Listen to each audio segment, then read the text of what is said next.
আসসালামু আলাইকুম। আমরা আবারও চলে আসলাম ইকোনমিক ফার্স্ট পেপারের চ্যাপ্টার 9 নিয়ে, অর্থাৎ যে চ্যাপ্টারের নাম হচ্ছে সামগ্রিক আয় ও ব্যয়। অর্থাৎ আজকে আমাদের এই অধ্যায়ের মাধ্যমে আমরা জানতে পারবো যে একটি দেশের সামগ্রিক আয় কতটুকু হয়, কিংবা সেই দেশের ব্যয় কিভাবে হয়, সে দেশের রপ্তানি আমদানি, সেই দেশের অর্থনীতির আসলে অবস্থানটা কিভাবে বোঝা যায়, সেই সকল জিনিসগুলো আমরা এই অধ্যায়ের মাধ্যমে আজকে জানতে পারবো। শুরুতে আসছে সামগ্রিক আয় কি। সামগ্রিক আয় হচ্ছে একটি নির্দিষ্ট অর্থ বছরে দেশের সকল জনগণের তাদের যে সকল দ্রব্য এবং সেবা আর্থিক মূল্য সমষ্টিকে বলা হচ্ছে সামগ্রিক আয়। যেটি বলা হয়েছে জনগণের উপার্জিত যে আয়টা, সেটার আর্থিক মূল্যকে বলা হচ্ছে সামগ্রিক আয়। দ্বিতীয় প্রশ্ন, সঞ্চয় ও বিনিয়োগের সম্পর্ক কিরূপ। আমি আবারও বলছি, এই প্রশ্নটি খুবই গুরুত্বপূর্ণ একটি প্রশ্ন, কারণ এই প্রশ্নটি আমরা পরবর্তীতে গিয়ে বারবার দেখতে পাবো যে সঞ্চয় এবং বিনিয়োগের মধ্যে রিলেশনটা কি। আর একে অপরের সাথে খুবই রিলেটেড। কিভাবে? যে সঞ্চয় বিনিয়োগের মধ্যে সম্পর্ক হচ্ছে প্রত্যক্ষ কিংবা খুবই ঘনিষ্ঠ। কেননা আপনি যদি কোথাও বিনিয়োগ করতে চান, কোথাও ইনভেস্ট করতে চান, সেই সময় আপনার কি দরকার? সেই সময় আপনার দরকার অর্থের। আপনার অর্থ কিভাবে হবে? আপনি সঞ্চয় সেভিংসের মাধ্যমে আপনার কাছে টাকা পয়সা জমবে। আপনার কাছে যদি প্রচুর পরিমাণে টাকা পয়সা জমে যায়, সেই মুহূর্তে আপনি বিনিয়োগ করার সক্ষমতা অর্জন করবেন, তাছাড়া অর্জন করবেন না। তাই বলা যায় সঞ্চয় এবং বিনিয়োগের সম্পর্কটা অত্যন্ত ঘনিষ্ঠ।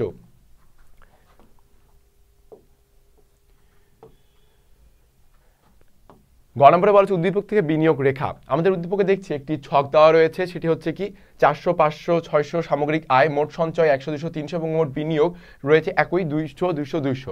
এখন বিনিয়োগ রেখা অঙ্কন করতে আমাদেরকে বলেছে। আমরা ভূমি অক্ষে সামগ্রিক আয় এবং লম্ব অক্ষে আমরা বিনিয়োগটা অবস্থান করে দেখছি। প্রত্যেকটিতে যেমন আমরা দেখছি যে যখন সামগ্রিক আয় আমার ছিল কত 400, তখন ছিল বিনিয়োগ আমার 200। যখন সামগ্রিক আয় 500, তখন বিনিয়োগ 200, এবং সামগ্রিক আয় যখন আমার 600, তখনও বিনিয়োগ হচ্ছে আমার কত 200। সবগুলোকে পয়েন্ট আউট করে বসে যদি আমরা সবগুলো রেখা মিলিত করে দেই, তাহলে এর সাথে যদি ভূমিতে মিলিত করি, বি কে যদি ভূমির সাথে মিলিত করি, সি কে যদি ভূমির সাথে মিলিত করি, তাহলে আমরা একটি রেখা পেয়ে যাব। যে রেখাটি হচ্ছে আমাদের বিনিয়োগ রেখা হিসেবে, যেটি আমাদের চেয়েছে সেটি আমরা খুব সহজেই পেয়ে যাব। ঘ নম্বরে বলেছে যে উদ্দীপকের আলোকে ভারসাম্য জাতীয় আয় ব্যাখ্যা করো। অর্থাৎ এই প্রশ্নটি, ভারসাম্য জাতীয় আয়ের যে প্রশ্নটি রয়েছে, এই প্রশ্নটিও অনেক গুরুত্বপূর্ণ। বোর্ড পরীক্ষায় প্রতিবার এই প্রশ্নটি আসে নবম অধ্যায় থেকে, এবং আগামীতে নবম অধ্যায় থেকে প্রশ্ন সৃজনশীল যখন আসবে, এরকম সৃজনশীল আপনি অবশ্যই পাবেন। এটি খুবই গুরুত্বপূর্ণ, আপনাকে খুব মনোযোগ দিয়ে এটা বুঝতে হবে এবং এটি পড়তে হবে। তাহলে সামগ্রিক জাতীয় ভারসাম্য জাতীয় আয় আমরা এখান থেকে বের করব। আমরা ভারসাম্য জাতীয় আয় বের করার ক্ষেত্রে আমরা যেটি দেখতে পাচ্ছি যে এখানে একটি চক যেটি ছিল, যে সামগ্রিক আয় ভূমি বরাবর 400, 500, 600 এবং লম্ব বরাবর সঞ্চয় এবং বিনিয়োগ উল্লেখ করা হয়েছে। সঞ্চয় আমাদের দেখা যাচ্ছে 100, 200, 300, এর মধ্যে বিনিয়োগ রয়েছে। আমরা দেখছি প্রত্যেকটি সামগ্রিক আয়ে বিনিয়োগ ছিল 200 করে এবং সঞ্চয় ছিল 100, 200, 300। অর্থাৎ আমরা এইভাবে যখন বসিয়ে দিব যে 400 যখন আমার সামগ্রিক আয় ছিল, তখন আমার সঞ্চয় ছিল 100, তখন আমার বিনিয়োগ ছিল কত 200। তাহলে পরবর্তীতে 500 থেকে 200 এবং যে 600তে আমাদের সামগ্রিক আয় সঞ্চয় ছিল 300 এবং সামগ্রিক আয় সেটি হয়েছে কত, আমাদের সামগ্রিক আয় 600 থেকে সঞ্চয় 300 এবং বিনিয়োগ সেটি হয়েছে 200। আমরা সবগুলো এক এক করে ছকে যদি বসিয়ে দিই, বসিয়ে দেওয়ার পরে আমরা প্রত্যেকটা বরাবর রেখা এঁকে আমরা দেখব যে এসএস রেখাটি হচ্ছে কি, আমাদের এসএস রেখাটি হচ্ছে আমাদের বিনিয়োগ রেখা, এবং সেই বিনিয়োগ রেখাটি আমাদের কোথায় ছেদ করেছে, পরস্পর মিলিত হয়েছে কোথায়, ই বিন্দুতে। অর্থাৎ ই বিন্দুতে আমরা দেখতে পাচ্ছি যে এই সামগ্রিক যে অর্থনীতির যে সার্কেলটা, সেখানে ভারসাম্য অর্জিত হয়েছে। এই সামগ্রিক সার্কেলটি এখানে ই বিন্দুতে ভারসাম্য অর্জিত হয়েছে। তাই বলা হচ্ছে যে ই বিন্দুতে এস ইকুয়াল টু আই হওয়ার কারণে ই বিন্দুটি ভারসাম্য বিন্দু। এই ভারসাম্য বিন্দু অনুযায়ী ভারসাম্য জাতীয় আয় কত 500। অর্থাৎ এখানে আমি আরেকটি কথা বলে দিই, যদি আমি ভারসাম্য বের করতে চাই, একটি সূত্র আমি বলে দিচ্ছি, তোমরা মনোযোগ দিয়ে এই সূত্রটি দেখবো, কিংবা যদি পারো যে নোট করে নিতে পারো। সেটা হচ্ছে ভারসাম্য যখন করব আমরা, তখন দেখব যে আই ইকুয়াল টু এস, অর্থাৎ আমার বিনিয়োগ এবং সঞ্চয়ের সমান একটা অবস্থা তৈরি করতে হবে। আয় এবং এস, সঞ্চয় এবং বিনিয়োগ যখন সমান হবে, আমি লিখে দিচ্ছি সঞ্চয় ইকুয়াল টু বিনিয়োগ। সঞ্চয় এবং বিনিয়োগ যখন আমার সমান হবে, ঠিক সেই মুহূর্তেই আমার কি পাচ্ছি, সেই মুহূর্তেই আমি ভারসাম্য পাচ্ছি, যখন সঞ্চয় ও বিনিয়োগ সমান হবে। এই জিনিস সূত্রটা মাথায় রাখতে হবে, কারণ পরবর্তীতে অনেক সৃজনশীলে আমাদের এই সূত্রটি লাগবে, এবং 9 অধ্যায়ের ক্ষেত্রে গুরুত্বপূর্ণ সূত্রগুলোর মধ্যে এই সূত্রটি 1 নম্বরে থাকে। পরবর্তী দেখছি জাতীয় আয় কি। জাতীয় আয় হচ্ছে দেশের সকল প্রকার দ্রব্য সামগ্রী, সেবা সামগ্রীর বা বস্তুগত অবস্তুগত সবার সেবা সামগ্রী, দ্রব্য সামগ্রীর বিক্রির যে আর্থিক মূল্যটাকে বলা হচ্ছে সামগ্রিক জাতীয় আয়। পরবর্তীতে বলা হচ্ছে যে ভারসাম্য জাতীয় আয় উদ্দীপকের জাতীয় আয় গণনায় চূড়ান্ত দ্রব্য অন্তর্ভুক্ত। কিভাবে লক্ষ্য করি, জাতীয় আয় গণনায় চূড়ান্ত দ্রব্য অবশ্যই অন্তর্ভুক্ত থাকে, কারণ জাতীয় আয় যখন আমরা গণনা করি তখন আমরা অবশ্যই জানি জাতীয় আয় মানে দেশের সকল বস্তুগত অবস্তুগত দ্রব্য বা সেবার যে আর্থিক মূল্যের যে সমষ্টিটা তাকে বলা হচ্ছে জাতীয় আয়। এবং জাতীয় আয় যখন আমরা বের করতে যাব তখন আমরা অবশ্যই প্রাথমিক বা মাধ্যমিক দ্রব্য বের করব না, তাদের খরচ আমরা বের করব না, কারণ আমরা একদম আলটিমেটলি চূড়ান্তভাবে ফাইনালি যে প্রোডাক্টটা আমরা পাবো সেই প্রোডাক্টটার আমরা হিসাবটা করেই জাতীয় আয় গণনা করব। কারণ যদি আমরা জাতীয় আয় মাধ্যমিক কিংবা প্রাথমিক দ্রব্যের যদি আমরা গণনা করতে যাই তাহলে অনেক ঝামেলা তৈরি হয়। এই কারণে জাতীয় আয়ে শুধুমাত্র চূড়ান্ত দ্রব্যই অন্তর্ভুক্ত হয়ে থাকে। ভারসাম্য জাতীয় আয় উদ্দীপকের আলোকে নির্ণয় করো। ভারসাম্য জাতীয় আয় উদ্দীপকের আলোকে কিভাবে নির্ণয় হচ্ছে আমরা একটু লক্ষ্য করি যে এখানে আমাদের উদ্দীপকের আলোকে এখানে সি দেওয়া আছে কত 50 প্লাস 0.25 ওয়াই, আই দেওয়া অর্থাৎ বিনিয়োগ 50 এবং জি মানে গভর্নমেন্টের বিনিয়োগ 50। আমরা জানি যে 3 খাত বিশিষ্ট অর্থনীতিতে ভারসাম্য যদি আমরা বের করতে চাই তাহলে আমাদের এই সূত্রটি অবশ্যই প্রয়োজন হয়, অর্থাৎ ভারসাম্য ইকুয়াল টু সি হচ্ছে কনজিউমার, আপনি যেটা ব্যক্তি হিসেবে ভোগ করছেন বা ভোক্তা হিসেবে ভোগ করছেন সেটা হচ্ছে কনজিউমার, আই অর্থ হচ্ছে গিয়ে বিনিয়োগ এবং জি হচ্ছে আপনার গভর্নমেন্টের বিনিয়োগ। তো এই তিনটি খাতকে একসাথে মিলিয়ে যেটি আমরা পাবো সেটি হচ্ছে ভারসাম্য আয়। ভারসাম্য দাম বা আয় যেটা দেখা যাচ্ছে সূত্রে বসাইছে যে ওয়াই সি হচ্ছে এখানে 50 প্লাস 0.25 ওয়াই 50, গভর্নমেন্টের বিনিয়োগ কত 50, সবগুলো ক্যালকুলেশন করে আলটিমেটলি আমরা পাচ্ছি ওয়াই 200, অর্থাৎ উদ্দীপকের আলোকে ভারসাম্য জাতীয় আয় কত পাচ্ছি আমরা 200। পরবর্তীতে প্রশ্নটি বলছে সরকারি ব্যয় যদি দ্বিগুণ করে। এখন আমরা এখানে দেখছি যে গভর্নমেন্টের ব্যয় কত 50, এখন 50 থেকে যদি দ্বিগুণ করা হয় তাহলে ভারসাম্যের উপরে কি আমার কোনো প্রভাব পড়বে কিনা। এখানে বলা হয়েছে যে আমাদের ভারসাম্যের যে বিনিয়োগটা অর্থাৎ সরকারের বিনিয়োগ হচ্ছে 50, এটিকে যদি আমি দ্বিগুণ করে দিই, দ্বিগুণ করে কত হবে 100, আমি যদি 100 করি তাহলে আমার ভারসাম্যের উপর কোনো প্রভাব পড়বে কিনা। দেখেন আপনি কোনো একটা প্রজেক্টে কাজ করছেন, সেখানে আপনি বিনিয়োগ দিচ্ছেন, বিনিয়োগের ফলে যে পরিমাণ উৎপাদন পাচ্ছেন, যে পরিমাণে আপনার প্রফিট হচ্ছে, আপনি যদি বিনিয়োগটিকে বাড়িয়ে দেন তাহলে কি আপনার প্রফিট আরও বাড়বে না, আপনার উৎপাদন আরও বাড়বে না? অবশ্যই সেটিই ঘটবে। যদি সরকার তার বিনিয়োগ দ্বিগুণ করে দেয় তাহলে আমাদের লক্ষ্য করব যে আমাদের এখানে বিনিয়োগও ভারসাম্যের আয়ও বেড়ে যাবে, বৃদ্ধি পাবে। যেমন আমরা প্রাথমিক অবস্থায় প্রথমত পেয়েছি আমরা 200 হচ্ছে আমরা 200 ভারসাম্যের আয়। সরকারি ব্যয় যদি দ্বিগুণ করা হয় অর্থাৎ যে 100 করা হলো, 100 করার পরে আমরা ভারসাম্য একই সূত্রে আমরা সবাই বের করব যে সি প্লাস আই প্লাস যত কনজিউমার প্লাস ইনভেস্ট প্লাস গভর্নমেন্টের ইনভেস্ট, সেটি হচ্ছে গভর্নমেন্ট ইনভেস্ট নতুন করে কত হবে, দ্বিগুণ করলে 100, 50-এর জায়গায় 100। আমরা ক্যালকুলেশন করে কত দেখলাম যে 266.67 বের হয়েছে। এবং সরকারি দেখেন বলা হয়েছে কি সরকারি ব্যয় দ্বিগুণ করার পূর্বে ভারসাম্য জাতীয় আয় ছিল কত 200 টাকা, সরকারি ব্যয় দ্বিগুণ করার পরে ভারসাম্য জাতীয় আয় কত আসলো 266.67 টাকা, অর্থাৎ আমার কি পূর্বের তুলনায় ভারসাম্য আয় বৃদ্ধি পাইলো না কমলো? অবশ্যই বৃদ্ধি পাইছে। তাহলে সরকারি ব্যয় যদি দ্বিগুণ করা হয় তাহলে আমার কত 66.67 টাকা বৃদ্ধি পাচ্ছে। এই প্রশ্নটা পরবর্তীতে গিয়ে অনেকগুলো সৃজনশীল আমরা পাবো, অর্থাৎ এই প্রশ্নটা খুবই গুরুত্বপূর্ণ যে সরকারি ব্যয় যদি বাড়ানো হয়, বিনিয়োগ যদি কমানো হয় তাহলে কি হবে। বিনিয়োগ যদি কমানো হয় অবশ্যই আমাদের কমন সেন্স অনুযায়ী কি বলে যে সেখানে আমাদের প্রফিট কম হবে, সেখানে আমাদের ভারসাম্যর আয়টাও কমে যাবে। আবার যদি বিনিয়োগ বাড়ানো হয় তাহলে সেখানে ভারসাম্য বৃদ্ধি পাবে, সেখানে আমাদের প্রফিট বা লভ্যাংশ আমরা বেশি পাবো। আচ্ছা, নিট জাতীয় আয় এনএনপি জিনিসটা কি? উৎপাদন কাজে আমাদের যে উপাদানগুলোর যে আমাদের মূলধন যেটা আমাদের ব্যবহার হয় অর্থাৎ উপাদানের পিছনে যেসব আমাদের খরচ হয়, সেই উপাদানের খরচ অর্থাৎ ব্যতীত যে আমাদের লাভটা থেকে থাকে সেই লাভটাই হচ্ছে আমাদের নিট জাতীয় আয়। যেমন নির্দিষ্ট সময়ে অর্থনীতির চূড়ান্ত পর্যায়ের আর্থিক মূল্য মানে যে চূড়ান্ত পর্যায়ে গিয়ে যেটা আমরা দেখবো আমাদের মোট ইনকাম হয়েছে, সেখান থেকে মূলধন ব্যবহারজনিত সামগ্রীর বাবদ ব্যয়, আমি যে বিভিন্ন টুলস ব্যবহার করছি, উপাদান ব্যবহার করছি, মেশিন ব্যবহার করছি, এগুলোর যে খরচ, এই খরচটা বাদ দিয়ে যে টাকাটা আমার থাকবে সেটাই হচ্ছে আমার নিট জাতীয় আয়। সেটা হচ্ছে কি আমার নিট জাতীয় আয়। পরবর্তীতে দেখছি যে দ্বৈত গণনার সমস্যা কিভাবে পরিহার করা যায়। দ্বৈত গণনার সমস্যা কিভাবে পরিহার করা যায়, যখন আমরা জাতীয় আয় বের করব সেই সময় দ্বৈত গণনার যে আমাদের সমস্যাটা এটা আমরা দূর করতে পারবো। জাতীয় আয় পরিমাপ করার সময় প্রাথমিক বা মাধ্যমিক আয় এটিকে ধরা হয় না। কেন ধরা হয় না? কারণ আমি আগেও বলেছি যে প্রাথমিক বা মাধ্যমিক দ্রব্য হিসেবে যখন আমরা তার গণনা করতে যাব জাতীয় আয়ের ক্ষেত্রে, তখন আমাদের জাতীয় আয় বের করার জন্য অনেক অসুবিধা তৈরি হবে। যে কারণে জাতীয় আয়ের ক্ষেত্রে চূড়ান্ত প্রোডাক্টটার খরচটাকে ধরা হয়, চূড়ান্ত প্রোডাক্টটার আর্থিক মূল্যটাকে ধরা হয় জাতীয় আয় হিসেবে, তার আগে ধরা হয় না। গ নম্বর দেখি উদ্দীপকের ক দেশে মোট জাতীয় আয় নির্ণয় করতে বলেছে, অর্থাৎ গ্রুস ন্যাশনাল ইনকাম, জিএনআই। জিএনআই এর পূর্ণরূপ কি? গ্রুস ন্যাশনাল ইনকাম। এটি মাথায় রাখতে হবে for the MCQ. Alright, so আমরা এখানে লক্ষ্য করতেছি যে ক দেশের মোট জাতীয় আয় বিভিন্ন এককগুলো দেওয়া আছে।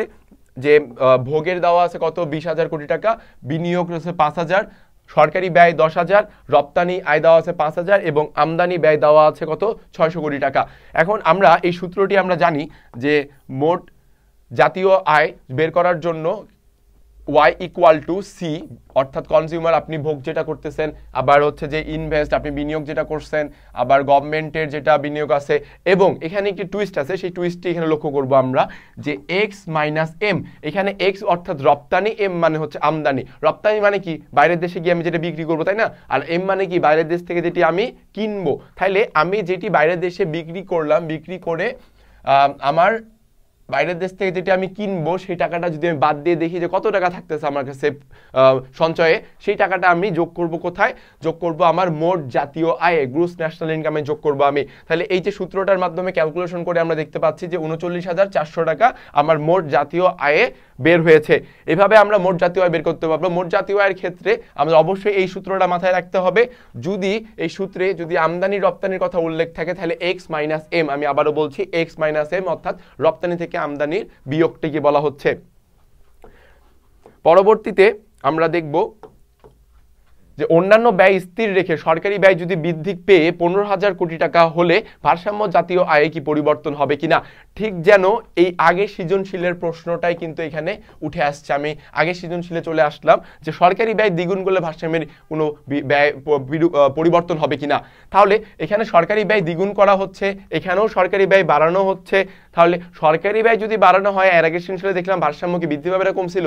বৃদ্ধি পাইছিল, বাড়ছিল। তাহলে এখানেও সরকারি ব্যয় যেহেতু আমার বাড়ানো হচ্ছে, এখানেও আমাদের কি হবে? ভারসাম্যটা বৃদ্ধি পাবে, অর্থাৎ বেড়ে যাবে।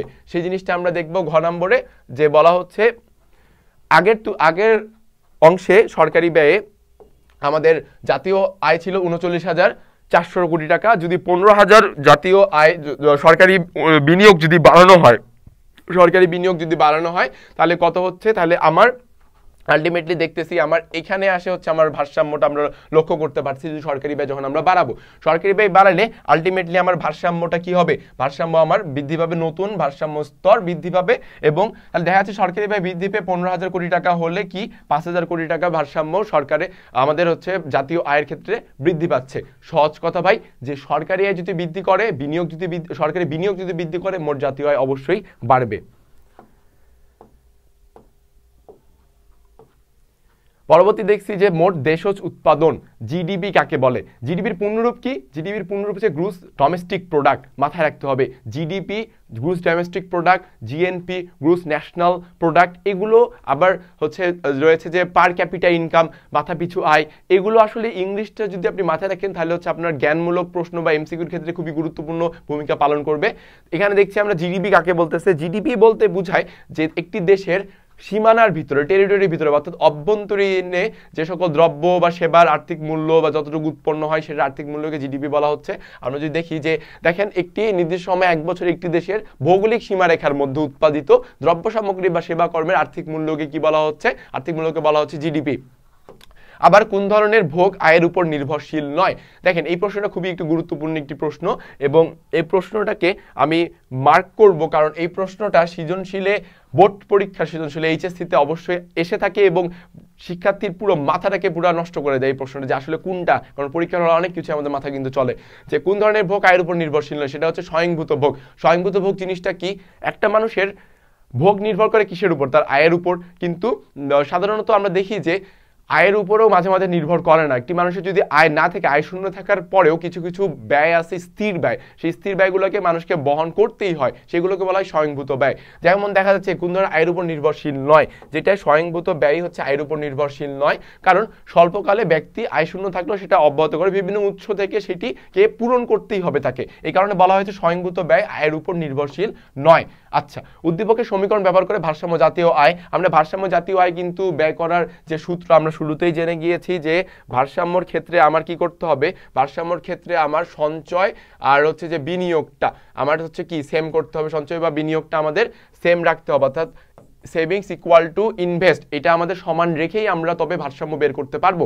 আমরা এখন প্রশ্নে কি আমাদের বলছে উদ্দীপকে বলছে যে সঞ্চয় সমীকরণ দেওয়া আছে এবং বিনিয়োগ দেওয়া আছে, আমাদেরকে বের করতে বলছে ভারসাম্য আয়। দেখেন ভারসাম্য আয়, সঞ্চয় সমীকরণ, বিনিয়োগ দুটি করে যখন আমাদের এই সমীকরণটা লিখছি এস ইকুয়াল টু আই বা আই ইকুয়াল টু এস যেটা লিখেন না কেন, তখন আমাদের সবগুলো একক বসে ক্যালকুলেশন করে কত ভারসাম্য জাতীয় আয় পাওয়া গেছে 600 টাকা।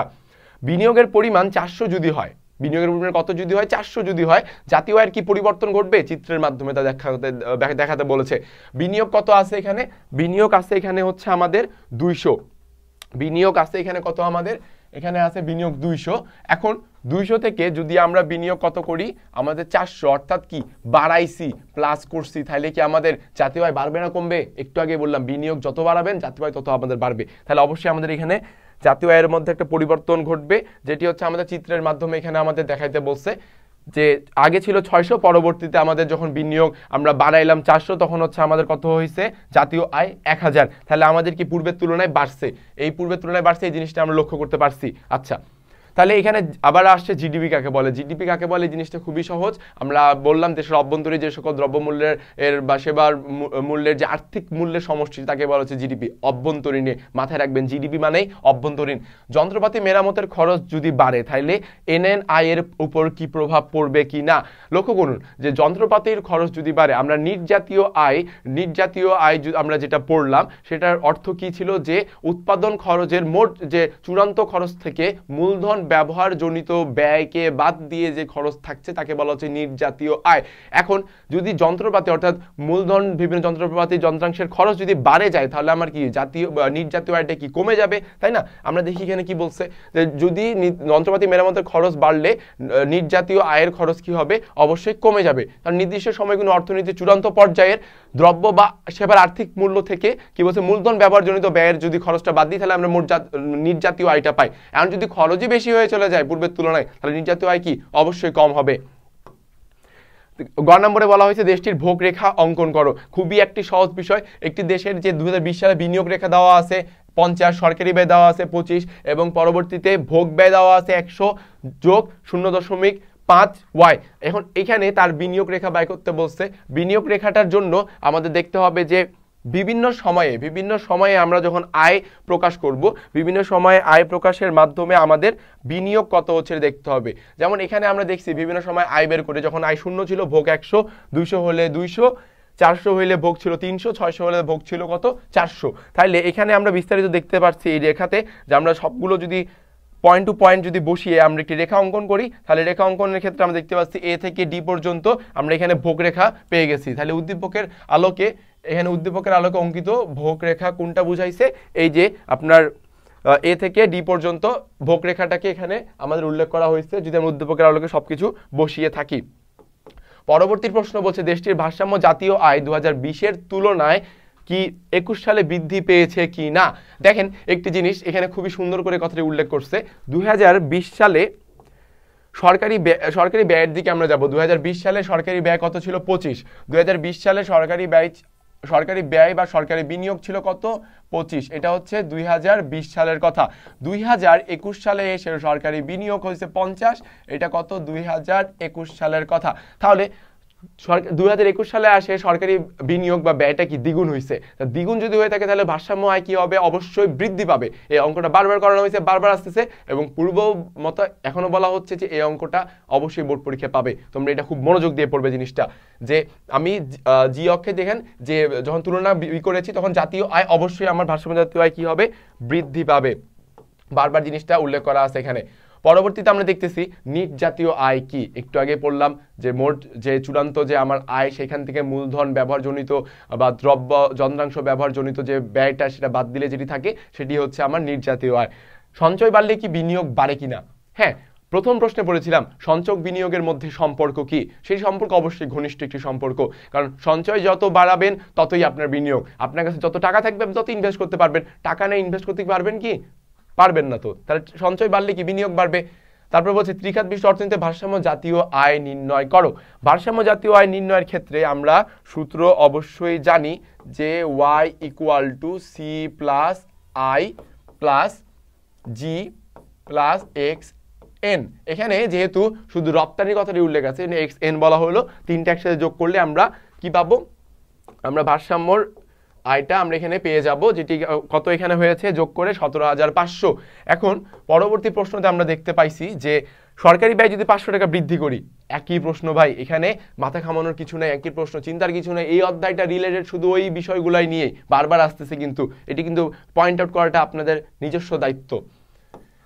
পরবর্তীতে দেখতেছি যে আমরা জিডিপি কাকে বলছে, অভ্যন্তরে যা হচ্ছে তাই, বিনিয়োগ সঞ্চয়ের উপর নির্ভরশীল একই প্রশ্ন, ভারসাম্য জাতীয় আয় নির্ণয় একই প্রশ্ন।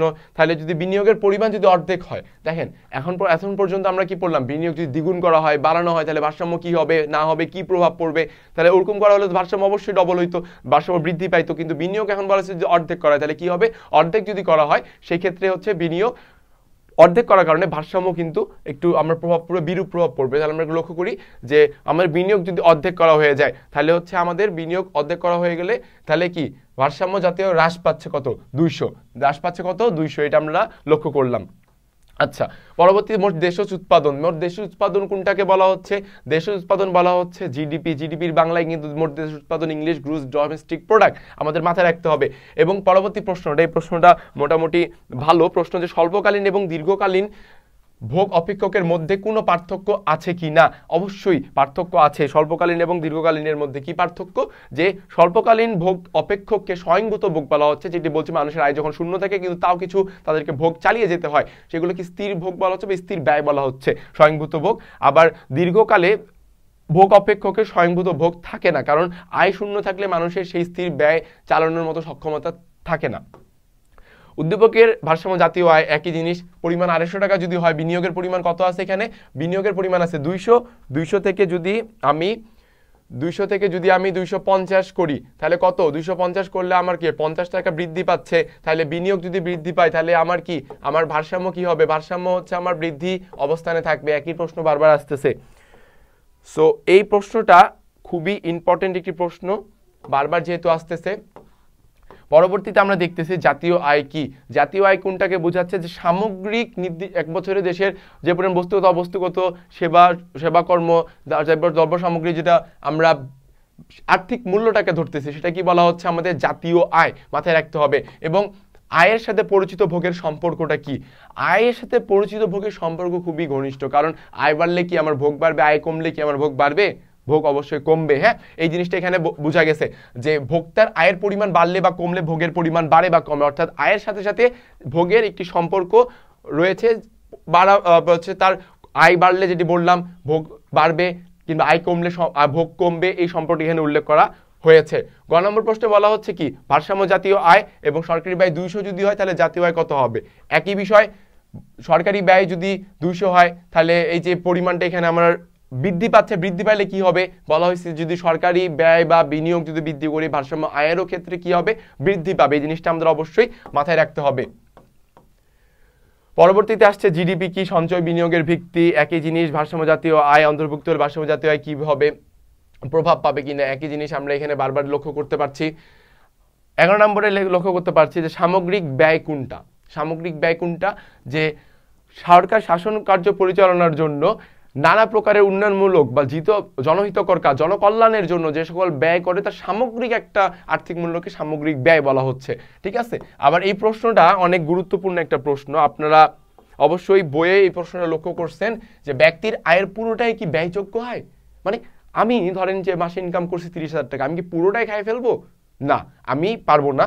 ব্যক্তির আয়ের পুরোটাই ব্যয়যোগ্য আয় না। কেন আয় না? কারণ ব্যক্তি হিসেবে, আমার একটি দেশের নাগরিক হিসেবে আমাকে সেই দেশের কর দিতে হয়, আমাদের হচ্ছে বিভিন্ন রকমের হচ্ছে যে দায়িত্ব পালন করতে হয়, ট্যাক্স ভ্যাট দেওয়ার লাগে, হ্যাঁ, এই সব কিছুর কারণে আমার পুরো আয়টা কিন্তু আমি ভোগ করতে পারছি না, যেটি আমাদের প্রশ্নের উত্তরে তাই বলা হয়েছে যে মানুষের তার আয়ের ব্যক্তিগত কারণ একটি অংশ কর অন্যান্য ব্যয় হিসেবে প্রদান করতে হয়, তাই তার পুরো আয়টা সে ভোগ করতে পারে না।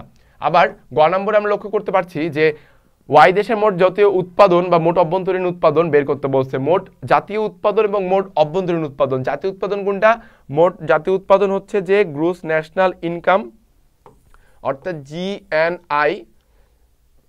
জিএনপি, মোট জাতীয় উৎপাদন, এবং আরেকটি হচ্ছে কি মোট অভ্যন্তরীণ উৎপাদন, জিডিপি। জিএনপি এবং জিডিপি বের করতে বলছে এখানে। তো আমরা এটা একটা নতুন একটা জিনিস পেলাম, অঙ্ক পেলাম নতুন, যে এখানে বিভিন্ন যে সূচকগুলো এককগুলো দেওয়া রয়েছে, এককগুলোর উপর ভিত্তি করে আমরা বের করব এখানে NNP equal to GNP minus DC. তো আমরা এখানে সূত্রটা জানি যে NNP equal to GNP minus DC, তার সেই সূত্রটার উপর ভিত্তি করে আমরা এখানে জিএনপিতে আলটিমেটলি পেয়েছি কত? 1150 কোটি টাকা, অর্থাৎ মোট জাতীয় উৎপাদন পাইছি আমরা 1150। আবার আমরা জানি জিএনপি ইকুয়াল টু কি? জিডিপি প্লাস নিট রপ্তানি এক্স মাইনাস এম, অর্থাৎ জিএনপিতে আমরা জানি যে দেশের অভ্যন্তরীণের যে ইনকামটা, আয়টা, এবং দেশের মানুষ যারা প্রবাসে গিয়ে কাজ করছে, যারা প্রবাসী, তাদেরও ইনকামটা, দুটো সমষ্টি মিলেই আমাদের জিএনপি তৈরি হয়। তো জিএনপি থেকে এভাবে করে আমরা জিডিপি যদি আমরা বের করতে চাই, জিডিপি কত আসছে? 950 টাকা। আচ্ছা, জিডিপিতে এখানে আমি একটা বলে রাখি, শর্ট নোট আপনারা তুলে রাখেন, জিডিপিতে প্রবাসীদের আয় ইনক্লুডেড হয় না। প্রবাসীদের আয় ইনক্লুডেড হয় না কোথায়? প্রবাসীদের আয় ইনক্লুডেড হয় না জিডিপিতে। জিডিপিতে প্রবাসীর আয় নট ইনক্লুডেড। আবার জিএনপিতে কি বলছে? জিএনপিতে প্রবাসী ইনক্লুডেড, তাদের রেমিটেন্সটাও সেখানে ধরা হয়। কারণ কি? কারণ হচ্ছে একটাই, জিডিপি সবসময় কাজ করে কি? দেশের অভ্যন্তরীণ নিয়ে, দেশের সীমানার ভিতরে দেশের মানুষদের আয়, বা বাইরের দেশ থেকে কোনো ব্যক্তি যদি আমাদের দেশে এসে কাজ করে তার আয়কেও ধরবে জিডিপিতে, কারণ সে বাংলাদেশের ভিতরে কাজ করছে। আর জিএনপিতে বাইরের দেশে যে আমাদের যে মানুষগুলো কাজ করছে প্রবাসী, তাদের রেমিটেন্স এবং ভিতরের মানুষদের ইনকাম সবগুলো সমষ্টি করে জিএনপি। তবে জিএনপিতে আমাদের দেশের অভ্যন্তরীণ যে সকল বিদেশি কাজ করছে বাইরের দেশের মানুষ, তাদের ইনকাম ধরা হয় না। এটা মাথায় রাখতে হবে আপনাদেরকে। আচ্ছা, জিএনপি এবং জিডিপি আমরা এখানে বের করলাম, সূত্রগুলো মাথায় রাখতে হবে। এবং এর পাশাপাশি আমরা দেখতে পাচ্ছি যে পরবর্তী প্রশ্নে আমদানির পরিমাণ যদি 400 কোটি টাকা হয়, তাহলে উদ্দীপকের উল্লেখিত দেশটি জিএনপি জিডিপির মধ্যে কোনো কি পার্থক্য হবে কি না? আমদানির পরিমাণ যদি 400 কোটি টাকা হয়, রপ্তানি এবং আমদানি 200 কোটি টাকা থেকে আমদানি একটু বেড়ে যাবে 400 কোটি টাকা যদি হয়, তাহলে দেখেন যে রপ্তানিও 400 কোটি টাকা, আমদানিও 400 কোটি টাকা। যদি আমার রপ্তানি এবং আমদানি যদি আমার সমান হয়, আলটিমেটলি কি? আলটিমেটলি হচ্ছে জিরো। কারণ কি? যে আমার যা বিক্রি করলাম তাই আমি কিনলাম, সঞ্চয় কিছু হয়েছে দেশের? সঞ্চয় কিছু হয় নাই। তাহলে জিএনপি জিডিপির মধ্যে কি ধরনের পরিবর্তন ঘটবে? আমার মতে কোনো পরিবর্তন ঘটবে না, শূন্যতে এসে ঠেকবে। এখানে আমরা লক্ষ্য করতেছি যে জিএনপি আমদানি যখন 200 কোটি টাকা ছিল, তখন হচ্ছে আমাদের জিএনপি ছিল 1150। যখন আমদানি আমরা বাড়ায় 400 কোটি টাকা করছি, তখন হচ্ছে আমরা জিডিপি এখানে 950 এবং জিডিপি এখানে 1150, অর্থাৎ জিডিপি ইকুয়াল টু জিএনপি হচ্ছে যখন আমরা আমদানিকে 400 করছি। অর্থাৎ দেখা যায় আমদানির পরিমাণ 400 কোটি টাকা হলে জিডিপি ও জিএনপির মধ্যে কোনো পার্থক্য থাকবে না, অর্থাৎ জিডিপি ইকুয়াল টু জিএনপি হচ্ছে। কারণ আমরা প্রথমেই বললাম আমদানি রপ্তানি যদি সমান হয়ে যায়, তাহলে কি যা খরচ তাই, যা খরচ করলাম আবার তাই ইনকাম করলাম, এমন একটা অবস্থা, যা ইনকাম করলাম তাই খরচ করলাম। নিট জাতীয় আয় কি? নিট জাতীয় আয় ইতিমধ্যে আলোচনা করা হয়েছে। সঞ্চয় বিনিয়োগের ভিত্তি, একই জিনিস আসছে বারবার। জাতীয় স্তর এবং ভোগ অপেক্ষকটি ভারসাম্য জাতীয় স্তরের উপর কি প্রভাব ফেলবে? ভোগ অপেক্ষকটি পরিবর্তন করছে, পরিবর্তন করার ফলে কি হচ্ছে? পরিবর্তন করার ফলে আমার যে আগের তুলনায় যে ভারসাম্যটা ছিল, আগের তুলনায় ভারসাম্যটা আমার বাড়তেছে, কারণ আমি এখানে ভোগের যে অপেক্ষকটি এখানে পরিবর্তন করছি কিভাবে? যে সি ইকুয়াল টু 100 প্লাস 0.6 ওয়াই ভারসাম্য জাতীয় আয় স্তরের উপর যে প্রভাব ফেলবে। আমরা আগের প্রাথমিকভাবে আমরা পেয়েছি কি? প্রাথমিকভাবে আমরা ভারসাম্য পাইছি 340 টাকা পাইছি ভারসাম্য আগের ভোগ অপেক্ষককে নিয়ে। নতুন ভোগ অপেক্ষককে নিয়ে আমরা ভারসাম্য পাইছি কত? 425। তো আমাদের পরিবর্তিত ভোগ অপেক্ষক কত? 85, এটা আমাদের অবশ্যই নোটিস করতে হবে। আচ্ছা, জিডিপি কাকে বলতেছে? গ্রুস ডোমেস্টিক প্রোডাক্ট, এটা আমরা জানি। ব্যক্তির ভোগ তার আয় নয় বরং ব্যয়যোগ্য আয়ের উপর নির্ভর করে। কেন? ব্যক্তির ভোগ তার আয়ের নয়, অবশ্যই এটা আমরা পড়ছি একটু আগেই যে ব্যক্তি তার আয়ের উপরেই হচ্ছে যে তার ভোগ নির্ভর করে এমন না, কারণ স্বয়ংভূত ভোগ বা স্থির ভোগ যেটা বলে একটা কথা রয়েছে, যেটার উপর তার মূলত কি নির্ভর করে, তার ভোগ নির্ভর করে। উদ্দীপকের ভোগ অপেক্ষক চিত্রটি উপস্থাপন করো। আয় স্তর শূন্য হলে ভোগ স্তর কত হবে, কেন হবে? এই জিনিসটা আমরা লক্ষ্য করেছি যে এখানে ভোগ স্তরটা আমরা দেখতে পাচ্ছি যে উদ্দীপকের যে বিভিন্ন এককগুলো রয়েছে, এককগুলো থেকে ব্যবহার করে আমাদের সুন্দর করে একটা ছক তৈরি করা হয়েছে। পরবর্তীতে উদ্দীপক অনুসারে আমাদের আয়না থাকলেও যখন কোনো ভোক্তা ভোগ করে তাকে বলা হচ্ছে স্বয়ংভূত ভোগ। তাকে এখানে উল্লেখ করে দিয়েছে অটোনোমাস কনজাম্পশন, যে আয়না থাকলেও কোনো ভোক্তা ভোগ করে তখন তাকে বলা হচ্ছে স্বয়ংভূত ভোগ বলতে পারি। অর্থাৎ আমরা বলতে পারছি যে মানুষের জীবনে আয় শূন্য হয়ে গেছে, কিন্তু মানুষের কিছু কিছু ব্যয় চালিয়ে যেতে হবে, তাদের সেগুলো ব্যয় বাদ দেওয়া যাবে না, ইগনোর করা যাবে না। এখানে স্বয়ংভূত ভোগ বিদ্যমান। মানুষের ভোগ ব্যয় নির্ভর করে ব্যক্তির স্থায়ী চলতি আয়, দ্রব্যের দাম, সম্পদের বন্টন ব্যবস্থা, ভবিষ্যৎ সম্পর্কে প্রত্যাশা, কর, সুদের উপর, এই রুচির পরিবর্তন ইত্যাদি, রেগুলার লাভ ক্ষতির উপর, যার কারণে ভোগ রেখা লম্ব একক থেকে মূল বিন্দু হতে উঠতে পারে। এই জিনিসটা আমরা লক্ষ্য করছি। মানুষের ভোগের আসলে নির্ণায়ক বা নির্ধারক কোনগুলো? এই যে এই পয়েন্টগুলো হচ্ছে নির্ধারক, যেগুলোর উপর মানুষের ভোগটা আসলে নির্ভর হয়ে থাকে, আমরা লক্ষ্য করলাম। এর পাশাপাশি আমরা দেখি সামগ্রিক ব্যয় কি। সামগ্রিক ব্যয় আমরা জানি যে সরকার প্রশাসন চালার জন্য বা জনহিতকর কাজ, জনকল্যাণের জন্য যে সকল ব্যয় করে তার সামগ্রিক যে মোট যে পরিমাণটা তাকে বলা হচ্ছে সামগ্রিক ব্যয়। এবং প্রবাসীদের আয় জিডিপিতে অন্তর্ভুক্ত হয় না কেন? দেখেন, প্রবাসীদের আয় জিডিপিতে অন্তর্ভুক্ত হয় না কেন? তার একটাই কারণ, জিডিপি মানে কি? জিডিপি মানেই হচ্ছে যে ডোমেস্টিক। জিডিপি মানেই হচ্ছে ডোমেস্টিক, অর্থাৎ ভিতরে, দেশের ভিতরে অভ্যন্তরীণে যে ইনকাম হচ্ছে সেটাই বলছে জিডিপি। আর প্রবাসীরা কি দেশের ভিতরে ইনকাম করে? না, ওরা তো বাইরে ইনকাম করছে, তাই না? তো ওদেরটা কেন আমরা জিডিপিতে ঢুকাবো? এই কারণেই হয় না। উদ্দীপকতে সঞ্চয় রেখা নির্ণয় করো। খুবই সহজ জিনিস, যে সঞ্চয় রেখা নির্ণয় করতে হবে আমাদেরকে। আমরা লক্ষ্য করব যে সঞ্চয় রেখাটি প্রত্যেকটা ইনপুট ঠিকভাবে বসিয়ে আমাদের একটি রেখা অঙ্কন করতে হবে। এস রেখাটি হলো আমাদের সঞ্চয় রেখা। আমরা দেখলাম সামগ্রিক আয় 300 যখন হচ্ছে তার সঞ্চয় 80, সামগ্রিক আয় 400 হলে সঞ্চয় 130, 600 হলে 230, কানেক্ট করে দিলাম। এস রেখা সঞ্চয় রেখা পাওয়া যাচ্ছে। উক্ত রেখায় উদ্দীপক হতে অঙ্কিত সঞ্চয় রেখা। Very easy. পরবর্তী উদ্দীপকে তথ্য অনুযায়ী সঞ্চয় বিনিয়োগের বিশ্লেষণের মাধ্যমে ভারসাম্য জাতীয় আয় নির্ধারণ করতে বলছে। জাতীয় ভারসাম্য জাতীয় আয় নির্ধারণের সূত্রটা আমি আগেবারও বলছি যে এস ইকুয়াল টু আই, অর্থাৎ সঞ্চয় সেভিংস ইকুয়াল টু ইনভেস্টমেন্ট, সঞ্চয় ইকুয়াল টু বিনিয়োগ সমান করতে হবে। তখনই আমরা কি পাবো? তখনই আমরা নতুন করে পাবো কি? তাদের সঞ্চয় বিনিয়োগটা আমরা নতুন করে পাবো। আচ্ছা, দ্বৈত গণনা সমস্যাটা কি? দ্বৈত গণনা সমস্যাটা হচ্ছে মাধ্যমিক এবং প্রাথমিক, অর্থাৎ হচ্ছে যে প্রথমেই যেমন প্রাথমিক থেকে পরবর্তীতে মাধ্যমিক, চূড়ান্তর আগ পর্যন্ত ওই যে দ্রব্যের যে গণনার সমস্যাটা তাকেই বলা হচ্ছে দ্বৈত গণনা সমস্যা। আচ্ছা, জাতীয় আয় হিসেবে সময় কেবলমাত্র চূড়ান্ত দ্রব্য অন্তর্ভুক্ত করা হয় কেন? আমরা যদি লক্ষ্য করি যে জাতীয় আয় হিসেবে সময় কেবলমাত্র চূড়ান্ত দ্রব্য অন্তর্ভুক্ত করা হয়। কেন অন্তর্ভুক্ত করা হয়? কারণ জাতীয় আয় যখন আমরা করব তখন প্রাথমিক বা মাধ্যমিক দ্রব্যের আয় আমরা কাউন্ট করব না, আমরা ফাইনালি কি কাউন্ট করব? চূড়ান্ত দ্রব্যটার। বারবার একই কথা বলা হচ্ছে। ওকে, উদ্দীপক জাতীয় আয় পরিমাপের কোন পদ্ধতি নির্দেশ করে? দেখেন, এখানে আমরা দেখতেছি উদ্দীপকে জাতীয় আয় ওয়াই ইকুয়াল টু আমাদের বিভিন্ন কিছু submission R, submission W, submission I পাই। এখানে আর খাজনা, রেন্ট, ওয়েজ, মজুরি, আবার আয় হচ্ছে কি আপনার ইন্টারেস্ট, সুদ, পাই, মুনাফা, এগুলো আর সাবমিশনটিতে যোগফল বুঝাইছে। তো সবগুলোই আমরা লক্ষ্য করতেছি যে সবগুলো একটির মাধ্যমে যোগ আছে। এটা কি?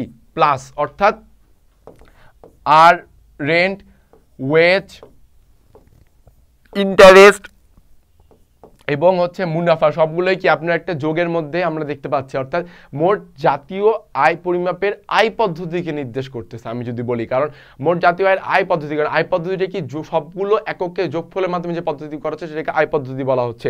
সেই জিনিসটা এখানে উল্লেখ করা হচ্ছে আমরা যদি লক্ষ্য করে থাকি যে জাতীয় সমীকরণটি মাত্র জাতীয় আয়ের আয় পদ্ধতি নির্দেশ করে। আয় পদ্ধতি কারণ কি? জাতীয় আয়, সামগ্রিক আয় হলো কোনো নির্দিষ্ট সময়ের সমাজের যে সকল আয়ের যোগফল। এই যোগফল করা হচ্ছে বলেন জাতীয় আয়ের আয় পদ্ধতি নির্দেশ করা হচ্ছে, সেটা আমরা এখানে লক্ষ্য করতে পারলাম।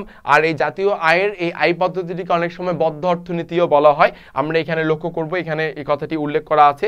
জাতীয় আয়ের আয় পদ্ধতিটিকে অনেক সময় কি বলা হচ্ছে, বদ্ধ অর্থনীতিও বলা হয়ে থাকে।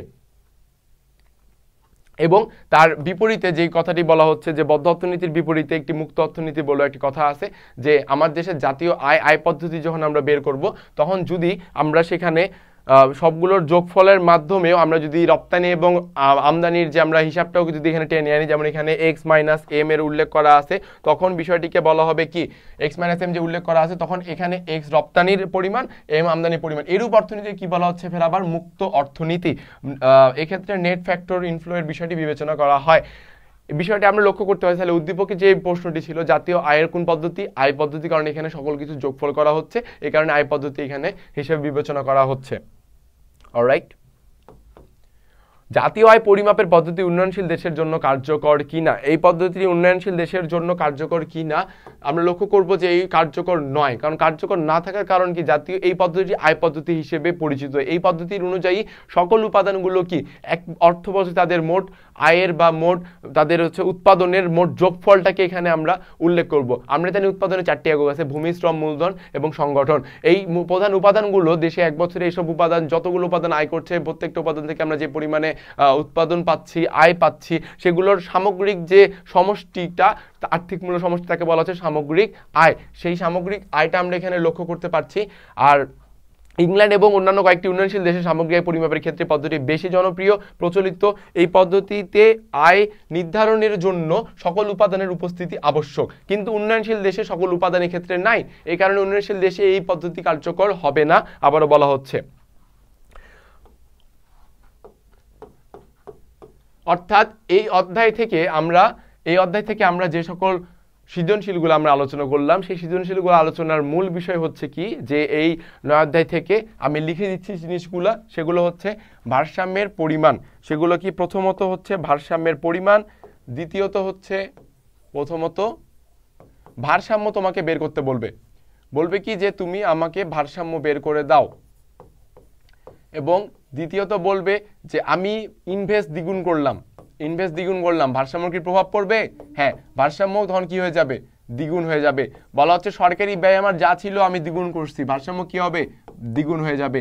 বলছে কি যে বিনিয়োগ আমি আগে যে দ্বিগুণ না করে আমি অর্ধেক করব, ভারসাম্যের কিছু পরিবর্তন হবে? হ্যাঁ, অবশ্যই ভারসাম্য তখন কমে যাবে। এই যে ভারসাম্য নির্ণয় বের করতে বলছে, বিনিয়োগ যদি বৃদ্ধি করে এইটার কি হবে তার পরিবর্তে, এগুলো বের করার পেছনের জন্যই এই অধ্যায়টা আসলে গুরুত্বপূর্ণ প্রচুর পরিমাণে। এই এইচএসসি পরীক্ষা বিগত বছরের অনেকগুলো প্রশ্নে আমিও ব্যক্তিগতভাবে পাইছি, এবং পরবর্তীতে তোমরা যারা পরীক্ষা দিতে বসবা তারাও তোমরা এইখান থেকে কমন পাবা, এটা একদম নির্ধারিত। তোমরা এখানে সবাই নোট করে রাখিও। তো এই 9 অধ্যায় থেকে সব প্রয়োজনীয় সকল সৃজনশীল রয়েছে, সবগুলো আলোচনা করা হলো। ধন্যবাদ সবাইকে, নেক্সট ক্লাসে দেখা হচ্ছে ইনশাল্লাহ।